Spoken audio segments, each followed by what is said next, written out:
श्री दत्त महाविद्यालयात नूतन इमारतीचं व कॅन्टीनचं उद्घाटन संपन्न। दत्त उद्योग समूहाचे प्रमुख उद्यान पंडित मान्य श्री गणपतदादा पाटील यांच्या शुभ हस्ते संपन्न।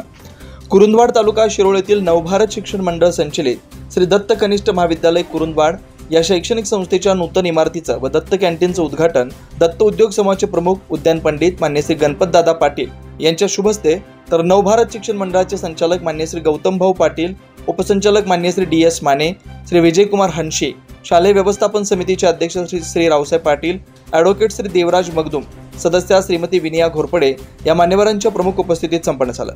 यावेळी बोलताना गणपतदादा पाटील म्हणाले, श्री दत्त कनिष्ठ महाविद्यालय हे सर्वसामान्यांच्या मुलांसाठी शिक्षणाचं मंदिर आहे। आसपास असणाऱ्या छोट्याशा खेड्यांमधून विद्यार्थी-विद्यार्थिनी या महाविद्यालयात शिक्षण घेण्यास येत असतात। महाविद्यालयाची वेळ सकाळी असल्यानं विद्यार्थ्यांना अल्पोपहार करण्याची सुविधा महाविद्यालयाच्या परिसरातच झाल्यानं विद्यार्थी व विद्यार्थिनींचा वेळ वाचणार आहे। इतर गोष्टींच्या धोक्यापासून दूर राहण्यास मदत होणार आहे। श्री दत्त महाविद्यालयाची प्रगती उत्तरार्धात वाढते यासाठी शुभेच्छा दिल्या व महाविद्यालयातील मोकळ्या जागेत वृक्षारोपण करण्यासाठी प्रयत्न करणार असल्याचं मत यावेळी व्यक्त केलं। या प्रसंगी महाविद्यालयाचे प्राचार्य मान्य श्री आर जे पाटील यांनी अतिथींचं स्वागत करून महाविद्यालयाचा थोडक्यात आढावा सादर केला। यावेळी प्रमुख अतिथींनी नूतन कॅन्टीनच्या ठिकाणी अल्पोपहाराचा आस्वाद घेतला। तसेच कार्यक्रमाअंती सर्व उपस्थितांना अल्पोपहार व चहाची व्यवस्था करण्यात आली।